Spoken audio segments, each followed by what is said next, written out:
Hello दोस्तों, स्वागत है आप सभी का एमएस कोचिंग फ्यूचर का एक और नए वीडियो में। यदि आप भी 20 फरवरी के साइंस के पेपर देने वाले विद्यार्थी हैं और आपके बोर्ड एग्जाम 2024 में हो रही है तो बिल्कुल यह वीडियो आपके लिए इम्पोर्टेंट होने वाला है, क्योंकि इस वीडियो में हम आपको साइंस का तीनों विषय जैसे फिजिक्स, केमिस्ट्री, बायोलॉजी सभी का चुना हुआ ऑब्जेक्टिव प्रश्न लेकर आए हैं, ताकि आप लोग एक ही वीडियो देख ले और इससे 80 प्रश्न कंप्लीट हो जाए, जिससे बहुत कम समय में आप लोगों का बेहतर तैयारी हो जाए और आपके बोर्ड एग्जाम में जो भी प्रश्न पूछे जाते हैं उससे यह प्रश्न मैच कर जाए, जिससे आपको अधिक अंक प्राप्त हो जाए। तो बिल्कुल इस वीडियो के माध्यम से हम जो भी प्रश्न लाए हैं उसमें नए प्रश्न, पुराने प्रश्न और पूछे गए प्रश्न, सारे प्रश्नों का संग्रह किया है। तो बिल्कुल आप लोगों से एक छोटा सा रिक्वेस्ट है कि इस वीडियो को आप पूरा देख लीजिएगा, क्योंकि अगर पूरा आप देख लेते हैं तो बिल्कुल आपके बोर्ड एग्जाम में अच्छे अंक प्राप्त हो जाएगा। जैसे कि आप सबको ही जानते हैं कि बोर्ड एग्जाम में 80 वस्तुनिष्ठ प्रश्न मिलता है और 30 दीर्घ उत्तरीय और लघु उत्तरीय प्रश्न मिलता है। तो चलिए हम देरी नहीं करते वीडियो को शुरू करते हैं और देखते हैं कि आज का वीडियो का पहला प्रश्न क्या है। बिल्कुल इस वीडियो को अगर अंत तक आप देख लीजिएगा तो खुद आप कमेंट करके बताइएगा कि सर आप कैसा वीडियो बताएं कि बिल्कुल हमारे बोर्ड एग्जाम में इससे प्रश्न पूछे गए। तो चलिए हम एक नंबर प्रश्न का उत्तर देखते हैं। प्रश्न पढ़ते हैं। पहले दिया हुआ है कि किस दर्पण की फोकस दूरी ऋणात्मक होती है। याद रखना है कि किस दर्पण की फोकस दूरी ऋणात्मक होती है। तो इस प्रश्न का सही उत्तर अवतल दर्पण, यानी अवतल दर्पण की फोकस दूरी ऋणात्मक होती है। वही आपसे पूछा जाए कि किस दर्पण की फोकस दूरी धनात्मक होती है, यानी प्लस में होती है, तो याद रखना है कि वहां उत्तल दर्पण की फोकस दूरी क्या हो जाएगी, धनात्मक हो जाएगी। चलिए बढ़ते हैं अगली प्रश्न की ओर। दूसरी नंबर प्रश्न देखते हैं। दिया हुआ है कि दर्पण की फोकस दूरी एफ और वक्रता त्रिज्या आर में क्या संबंध है। तो दर्पण की फोकस दूरी एफ और वक्रता त्रिज्या में जो संबंध होती है वह क्या होती है, एफ बराबर आर बाई 2। याद रखना है एफ बराबर आर बटा 2। ठीक है, चलिए बढ़ते हैं अगली प्रश्न की ओर। 3 नंबर प्रश्न देखते हैं। बिल्कुल इस वीडियो के माध्यम से आपको 1 से 80 वस्तुनिष्ठ प्रश्न बताया जाएगा जो 100% आपके बोर्ड एग्जाम में पूछे जाने वाले हैं। तो बिल्कुल इस वीडियो को फुल वॉच करके दोस्तों के साथ शेयर जरूर करिएगा। तो चलिए तीसरा नंबर प्रश्न देखते हैं। दिया हुआ है कि सामान्य दृष्टि के लिए स्पष्ट दृष्टि की न्यूनतम दूरी है। तो याद रखना है कि सामान्य दृष्टि के लिए स्पष्ट दृष्टि की जो न्यूनतम दूरी होती है वह 25 सेंटीमीटर यानी 25 cm होता है। बिल्कुल याद करके नोट करके रखना है। यदि वीडियो को लाइक नहीं किया तो बिल्कुल देरी क्यों कर रहे हैं, इस वीडियो को लाइक करिए, चैनल को सब्सक्राइब कर लीजिए और दोस्तों के साथ शेयर जरूर कर दीजिए। चलिए देखेंगे 4 नंबर प्रश्न दिया हुआ है। श्वेत प्रकाश का कौन सा रंग किसी प्रिज्म से गुजरने के बाद झुकती है, यानी कम झुकती है। दिया हुआ है 4 नंबर प्रश्न की श्वेत प्रकाश का कौन सा रंग होता है जो प्रिज्म से गुजरने के बाद सबसे कम झुकता है। यानी अब से ऐसे भी पूछा जाए कि किस रंग की झुकाव सबसे कम होती है या किस रंग का विचलन सबसे कम होती है। विचलन का मतलब होता है झुकाव। तो याद रखना है कि इस प्रश्न का सही उत्तर जो हो जाएगा लाल रंग के। किस रंग के, लाल रंग के झुकाव बहुत कम होती है। तो चलिए अगली प्रश्न की ओर बढ़ते हैं। देखते हैं 5 नंबर प्रश्न दिया हुआ है कि मानव आंख की रेटिना द्वारा बनाई गई छवि होती है। तो याद रखना है कि मानव रेटिना द्वारा जो बनाई गई छवि होती है वह वास्तविक होती है, लेकिन क्या होती है, उल्टा होती है। अगली प्रश्न यानी 6 नंबर प्रश्न देखेंगे। बिल्कुल इंपॉर्टेंट प्रश्न है, आपको 1 से 80 वीडियो देखना है हर हाल में, क्योंकि अगर चाहते हैं आप बोर्ड एग्जाम में अच्छे नंबर लाना तो देखिए 6 नंबर प्रश्न दिया हुआ है कि आकाश का रंग नीला प्रतीत होता है। तो याद रखना है कि आकाश का रंग नीला प्रतीत होता है प्रकाश के प्रकीर्णन के कारण, इसलिए ऑप्शन बी बिल्कुल इसका सही उत्तर हो जाएगा। चलिए बढ़ते हैं अगली प्रश्न यानी 7 नंबर प्रश्न की ओर। दिया हुआ है किस दर्पण से वस्तु का प्रतिबिंब बड़ा बनता है, यानी कौन सी दर्पण लिया जाए जिसमें वस्तु का प्रतिबिंब बड़ा बनता है। याद रखना है कि अवतल दर्पण में वस्तु का प्रतिबिंब बड़ा बनता है। चलिए बढ़ते हैं अगले प्रश्न की ओर। 8 नंबर प्रश्न दिया हुआ है निम्नलिखित में कौन सा लेंस निकट दृष्टि दोष को ठीक करने के लिए उपयोग किया जाता है। निम्नलिखित में कौन सा लेंस निकट दृष्टि दोष को ठीक करने के लिए उपयोग किया जाता है।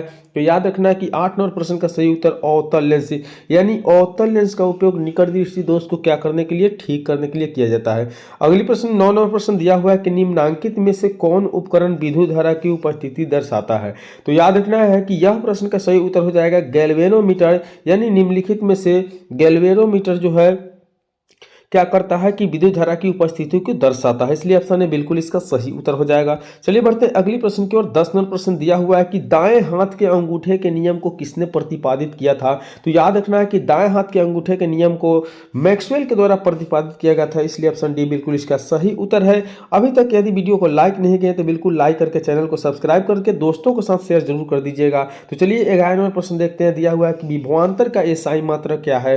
तो याद रखना है कि विभवांतर का एसआई मात्रक तक जो होता है वह बोल्ट होता है, इसलिए ऑप्शन ए बिल्कुल इसका सही उत्तर हो जाएगा। चलिए अगली प्रश्न की ओर बढ़ते हैं। बिल्कुल हम लोग देरी नहीं करते हुए 1 से 80 प्रश्न कंप्लीट कर लेंगे, ताकि 10 से 15 मिनट में आप लोगों का जो है अच्छे से अच्छे तैयारी हो जाए। तो 12 नंबर प्रश्न दिया हुआ है कि निम्नलिखित में किस संयोजन द्वारा प्रतिरोध का मान बढ़ता है।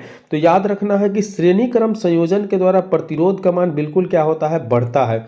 अगली प्रश्न की ओर बढ़ेंगे और 13 नंबर प्रश्न देखेंगे। दिया हुआ है कि चुंबकीय बल रेखा की प्रकृति होती है। तो याद रखना है कि चुंबकीय बल रेखा की जो प्रकृति होती है वो ऑप्शन ए यानी काल्पनिक होती है। बिल्कुल न्यू प्रश्न है, इस तरह के प्रश्न आपके बोर्ड एग्जाम में देखने के लिए मिलेंगे, तो बिल्कुल आप लोग इस वीडियो को कंप्लीट देख लीजिएगा। दिया हुआ है 14 नंबर प्रश्न की 1 किलोवाट घंटा किसके बराबर होता है। याद रखना है कि 1 किलोवाट घंटा 3.6 गुने 10 के पावर 6 जूल के बराबर होता है, इसलिए ऑप्शन सी बिल्कुल इसका सही उत्तर है।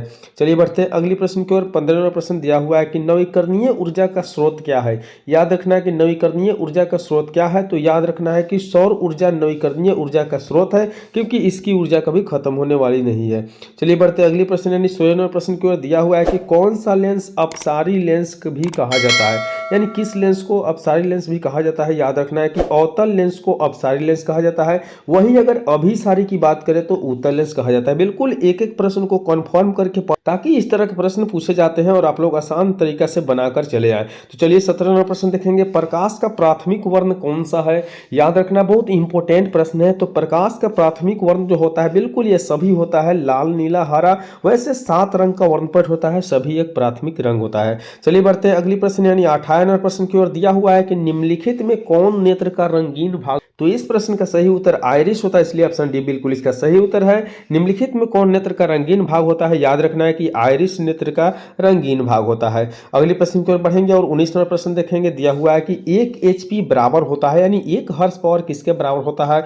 याद रखना है कि 746 वाट के बराबर 1 हर्स पावर यानी 1 HP होता है। चलिए अगली प्रश्न की ओर बढ़ते हैं। 20 नंबर प्रश्न देखते हैं। दिया हुआ है कि विशालक शीशा, जिसे हम लोग मैग्नीफाइंग ग्लास कहते हैं, वह कैसे होते हैं। तो बता दें आपको कि यह जो होता है बिल्कुल अवतल लेंस की तरह होता है। याद रखना है कि विशालक शीशा अवतल लेंस की तरह होती है। अगली प्रश्न यानी 21 नंबर प्रश्न दिया हुआ है कि जब किसी चालक तार से विद्युत धारा प्रवाहित होती है तो गतिशील कण होते हैं। तो याद रखना है कि 21 नंबर प्रश्न का सही उत्तर ऑप्शन डी, अर्थात जब किसी चालक तार से विद्युत धारा प्रवाहित होती है तो गतिशील कण क्या होती है, इलेक्ट्रॉन होती है। अगली प्रश्न की ओर बढ़ेंगे। 22 नंबर प्रश्न बिल्कुल दिया हुआ है कि एम्पियर घंटा मात्रक है। एम्पियर घंटा किसकी मात्रक है। याद रखना है कि एम्पियर घंटा जो मात्रक है वह आवेश का मात्रक होता है, इसलिए ऑप्शन बी बिल्कुल इसका सही उत्तर है। चलिए बढ़ते हैं अगली प्रश्न की ओर। बिल्कुल एक एक प्रश्न इंपॉर्टेंट है, तो वीडियो को शुरू से अंत तक जरूर देखिएगा। दिया हुआ है 23 नंबर प्रश्न के निम्नलिखित में कौन सा मात्रक W के बराबर होता है। तो याद रखना है कि इस प्रश्न का सही उत्तर जूल प्रति सेकेंड जो होता है W का यानी वाट का बराबर होता है। अगली प्रश्न की ओर बढ़ेंगे। 24 नंबर प्रश्न देखेंगे। दिया हुआ है कि विद्युत धारा का मात्रक होता है। याद रखना है कि विद्युत धारा की मात्रा किस तरह से, ईसाई मात्रक वाले प्रश्न भी आपके बोर्ड एग्जाम में निश्चित रूप से पूछे जाते हैं। तो विद्युत धारा का ईसाई मात्रक होता है एम्पियर, इसलिए ऑप्शन ए बिल्कुल इसका सही उत्तर है। अगली प्रश्न की ओर बढ़ेंगे। बिल्कुल आप लोग वीडियो को शुरू से अंत तक देखिएगा और दोस्तों के साथ शेयर करिएगा। चैनल को अभी तक सब्सक्राइब नहीं किया तो बिल्कुल इस यूट्यूब चैनल को सब्सक्राइब जरूर कर लीजिएगा। दिया हुआ है 25 नंबर प्रश्न की ग्लोबल वार्मिंग के लिए उत्तरदायी गैस है, यानी ग्लोबल वार्मिंग के लिए उत्तरदायी गैस कौन है। तो याद रखना है कि 25 नंबर प्रश्न का सही उत्तर ऑप्शन सी, अर्थात CO2 गैस जो है आपका ग्लोबल वार्मिंग के लिए उत्तरदायी गैस है। अगले प्रश्न की ओर बढ़ेंगे। देखेंगे 26 नंबर प्रश्न, बिल्कुल इंपॉर्टेंट प्रश्न है। 26 नंबर प्रश्न दिया हुआ है कि शरीर में भोजन का पाचन किस प्रकार की अभिक्रिया है। तो याद रखना है कि इस प्रश्न का सही उत्तर उपचयन होगा, यानी शरीर में भोजन का पाचन उपचयन अभिक्रिया है। अगली प्रश्न की ओर बढ़ेंगे। 27 नंबर प्रश्न दिया हुआ है कि कली चूना पर जब जल डाला जाता है तब अभिक्रिया कैसी होती है।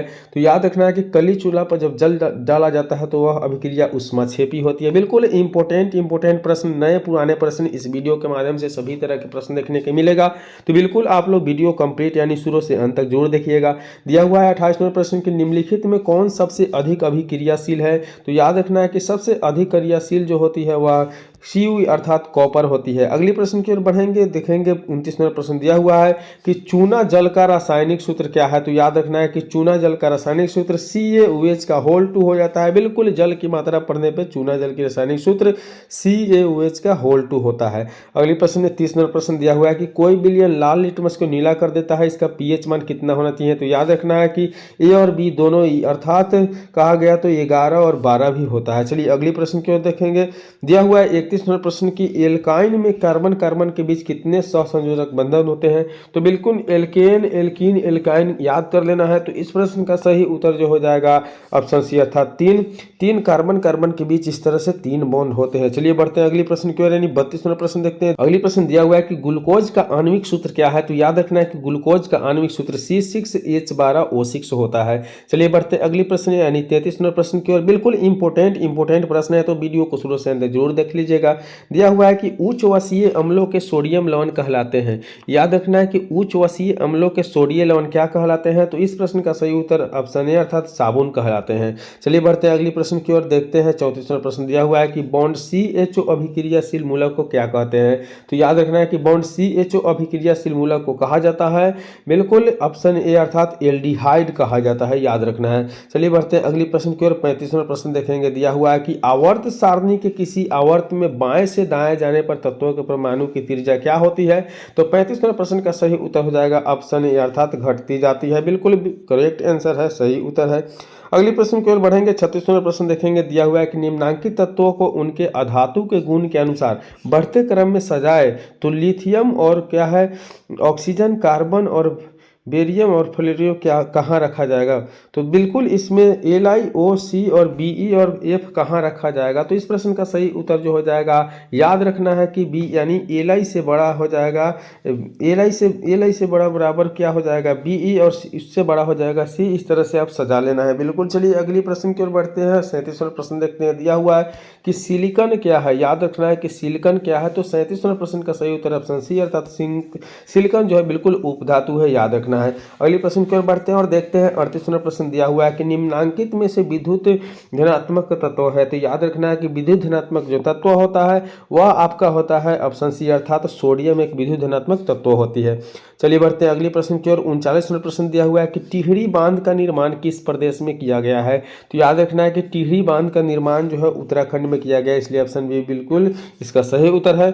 अगली प्रश्न की ओर बढ़ते हैं और 40वां प्रश्न देखते हैं। दिया हुआ है कि निम्नांकित में से किस धातु को केरोसिन तेल में डुबो कर रखा जाता है? तो याद रखना है कि निम्नलिखित में से जो केरोसिन तेल में डुबा कर रखे जाने वाले धातु जो होते हैं वह बिल्कुल होते हैं, याद रखना है सोडियम। तो बिल्कुल इस वीडियो में हम 1 से 40 क्वेश्चन प्रश्न बताया, क्योंकि वीडियो लॉन्ग हो जाता है जो आप लोग देखना पसंद नहीं करते हैं। तो इसका अगला पार्ट यानी 40 से 80 जल्द ही आने वाला है। तो चलिए मिलेंगे अगले वीडियो में, तब तक के लिए बाय।